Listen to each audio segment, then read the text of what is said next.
Ya ini sekarang aku lagi dengan Bapak siapa Pak? Dengan Pak Kus. Pak Kus ya. Ini Bapak generasi keberapa nih Pak? 3. Ketiga nih ya. Pak Kus ini dia tungku yang udah dari tahun 1934 ya Pak. Boleh diceritain sedikit Pak sejarahnya gimana? Jadi ini tungkunya agak unik ya, karena masih menggunakan kayu bakar sebagai bahan bakunya. Jadi penting di sini batunya ini juga bukan batu yang biasa ya. Ya.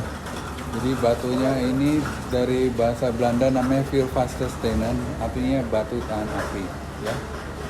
Jadi batu ini kemampuannya bisa tahan panas dan sekaligus bisa mengembalikan panasnya untuk memasak kuenya.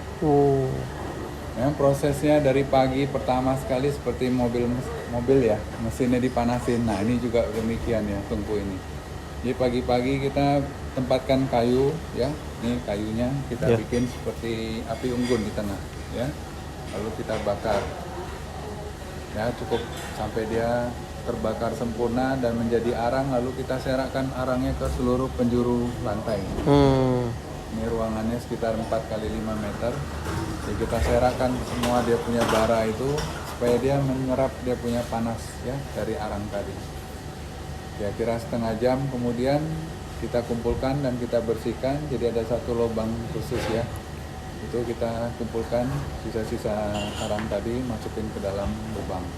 Nah setelah bersih kita siap untuk memasak kuenya. Jadi sebenarnya tanpa api pun oven ini sudah bisa untuk memasak kue. Tapi walaupun demikian perlu sedikit api ya yang kita bakar supaya temperaturnya stabil. Karena dalam proses ini kita akan keluarkan, masukkan dia punya kue melalui pintu ini. Nah pada saat itu temperatur akan turun. Jadi perlu sedikit kayu yang kita gunakan ya untuk pembakaran. Tapi ini kayunya juga harus punya spesifikasi yang baik ya. Seperti contohnya adalah kayu mahoni. Kayu mahoni nih Pak? Iya. Jadi kayu ini kita tanam sendiri, umurnya sudah 30-an tahun. Wah. Ya. Dan kita pakai dari cabangnya saja, kita sudah bisa gunakan untuk kita punya kayu bakar. Sampai ditanam sendiri ya kayunya. Ini sudah cukup tua, jadi bisa digunakan. Cuma nggak bisa langsung. Jadi setelah kita potong dia, kita harus kering anginkan kira-kira 1 bulan. Ya. Baru kita ready untuk kita pakai. Ya. Karena ini pun percuma. Kualitas bagus, tapi kadar air masih ada, yang keluarnya bukan api, tapi asap. Asap. Rusak juga kuenya. Jadi betul-betul harus kita jaga kualitas kayunya, juga kadar airnya. Ya.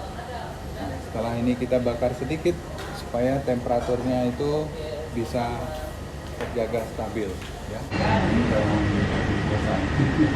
Masih dapat, makanya saya bilang kalau jam 2 udah habis, nggak ada lagi yang dilihat kita.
Asin apa manis?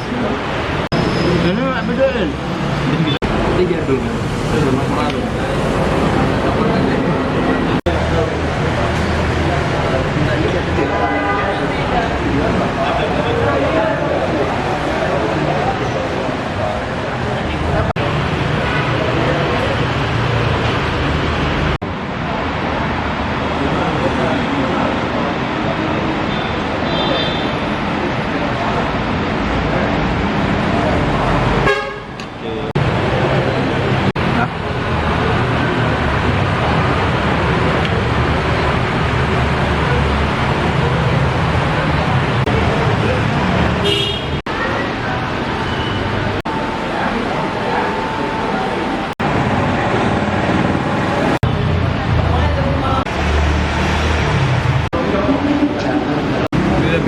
Udah bang.